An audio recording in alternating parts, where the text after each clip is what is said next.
എയർപോർട്ടുകളിലേക്കുള്ള connectivity road, ആ connectivity road രണ്ടും ഏറെക്കുറെ അദ്ദേഹം തത്വത്തിൽ അംഗീകരിച്ചു. ഒന്ന് കോഴിക്കോടാണ്.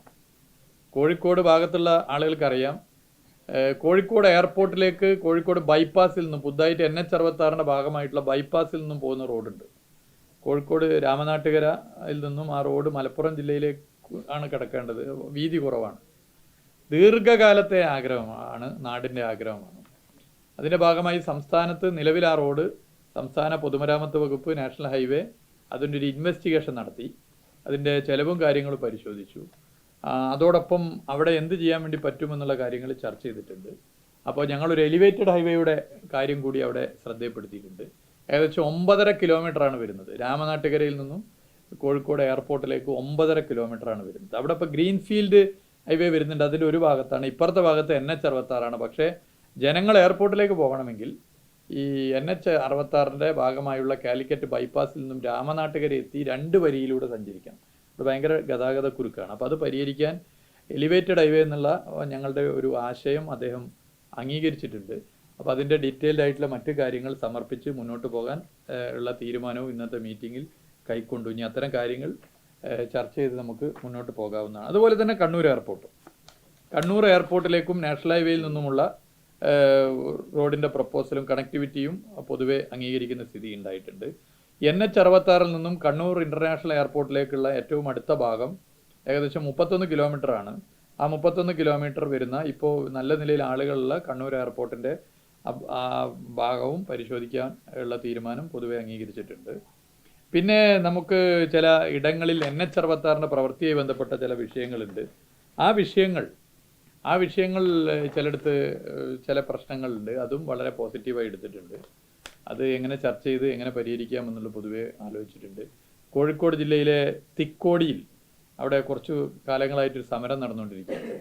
അണ്ടർപാസുമായിട്ടാണ് ബന്ധപ്പെട്ട സമരം. ബഹുമാനപ്പെട്ട മുഖ്യമന്ത്രി ഇതുമായി ബന്ധപ്പെട്ടൊരു അണ്ടർപാസ് അവിടെ വേണ്ടതിൻ്റെ ആവശ്യകത ബഹുമാനപ്പെട്ട മന്ത്രി ശ്രീ നിതിൻ ഗഡ്കരിയോട് സൂചിപ്പിച്ചിട്ടുണ്ട്. അദ്ദേഹത്തോട് അത് എങ്ങനെയെങ്കിലും അവിടെ ഒരു വഴി ഇതുമായി ബന്ധപ്പെട്ട് ഉണ്ടാവണമെന്ന് ബഹുമാനപ്പെട്ട മുഖ്യമന്ത്രി ബന്ധപ്പെട്ട ശ്രീ നിതിൻ ഗഡ്കരിയോട് പറഞ്ഞിട്ടുണ്ട്. അതും വളരെ പോസിറ്റീവായിട്ടുള്ള സമീപനം അദ്ദേഹം സ്വീകരിച്ചു. അതിൽ നിലപാടുകൾ കൈക്കൊള്ളാമെന്ന് അദ്ദേഹം അറിയിച്ചിട്ടുമുണ്ട് എന്നുള്ളത് ഞാനിവിടെ ചൂണ്ടിക്കാട്ടാൻ ആഗ്രഹിക്കുകയാണ്. അതുപോലെ തന്നെ വിഴിഞ്ഞം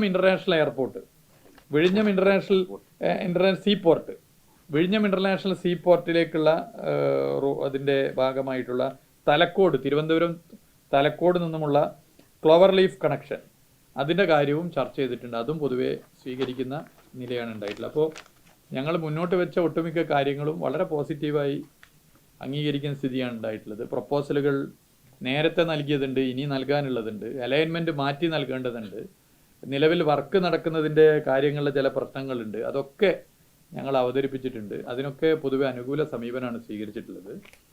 സംസ്ഥാനമാണെങ്കിൽ ഇന്ത്യയിലെ ഏതൊരു സംസ്ഥാനത്തിനും മാതൃകയാക്കാവുന്ന നിലയിൽ ദേശീയപാത വികസനത്തിനും മറ്റെല്ലാ കേന്ദ്ര പദ്ധതിക്കും എല്ലാ എഫേർട്ടും എടുത്ത് എല്ലാ കോർഡിനേഷൻ നടത്തി മുന്നോട്ട് പോകുന്നുണ്ട് എന്നുള്ളത് പൊതുവെ യോഗത്തിൽ ബന്ധപ്പെട്ട നാഷണൽ ഹൈവേയുടെ അതോറിറ്റിയും മറ്റുള്ളവരും അറിയിച്ചിട്ടുണ്ട്.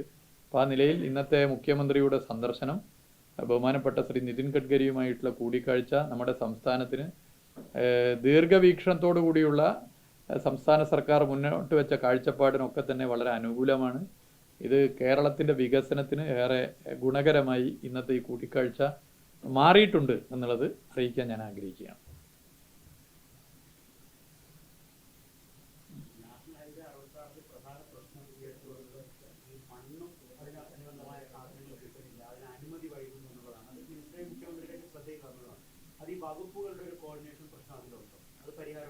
വളരെ പ്രധാനപ്പെട്ടൊരു ചോദ്യമാണ്.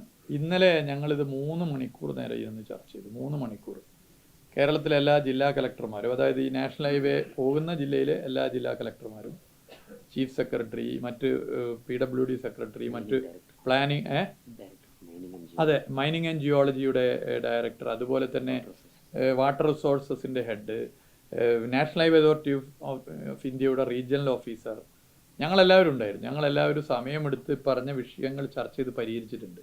അത് ഇന്നിപ്പോൾ പ്രത്യേകം ഞങ്ങളെടുത്ത നിലപാടിനെ പൊതുവെ അഭിനന്ദിക്കുന്ന സ്ഥിതിയാണ് ഉണ്ടായിട്ടുള്ളത്. National highway authority of India ഇപ്പോൾ കുറേ പ്രശ്നങ്ങൾ അങ്ങനെ നമുക്ക് പരിഹരിച്ചു പോകാൻ പറ്റും. ഒന്നുകൂടി വേഗതയിൽ NH-66 പ്രവൃത്തി നമുക്ക് നടത്താനും പറ്റും.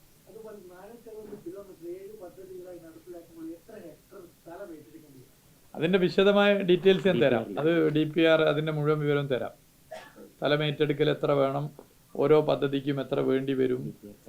അതെ, അത് നമ്മൾ ഡീറ്റെയിൽ പ്രൊജക്ട് റിപ്പോർട്ടിൻ്റെ ഫൈനലൈസേഷൻ കൂടി വെച്ചിട്ട് നിങ്ങൾക്ക് തരാം. അത് കൃത്യമായി തരാവുന്നതാണ്. ഏത് ഞാൻ ഇപ്പോൾ വായിച്ചല്ലോ.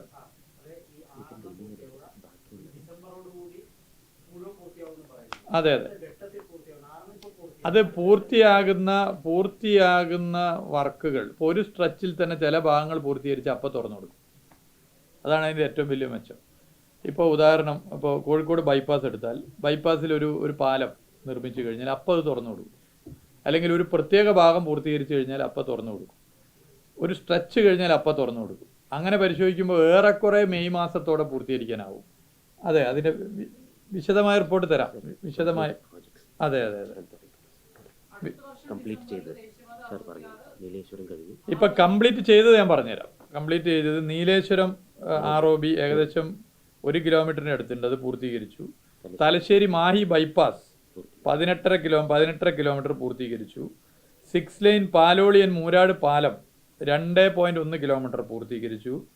പിന്നെ അതുപോലെ തന്നെ 4 lane flyover from Kazhakkoottam to Technopark 2.72 kilometre പൂർത്തീകരിച്ചു. അതുപോലെ തന്നെ 4 laning of Kazhakkoottam Mukkola section 25 kilometre പൂർത്തീകരിച്ചു. പിന്നെ 4 ലൈനിങ് ഓഫ് മുക്കോള അതുപോലെ തന്നെ തമിഴ്നാട് ബോർഡർ 16.20 കിലോമീറ്റർ പൂർത്തീകരിച്ചു. പിന്നെ ഉള്ളത് ഓൺ ഗോയിങ് ആണ്.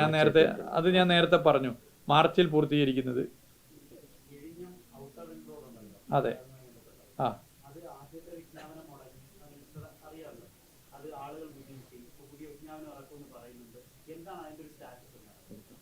അതിപ്പോൾ നമ്മളിപ്പോൾ അപ്രൂവൽ ഇപ്പോൾ തൊട്ട ദിവസം കൊടുത്തു. അല്ല, അത് ഇതായല്ലോ, വിഷയം ചർച്ച ചെയ്ത് കൊടുത്തു, പരിഹരിച്ചു.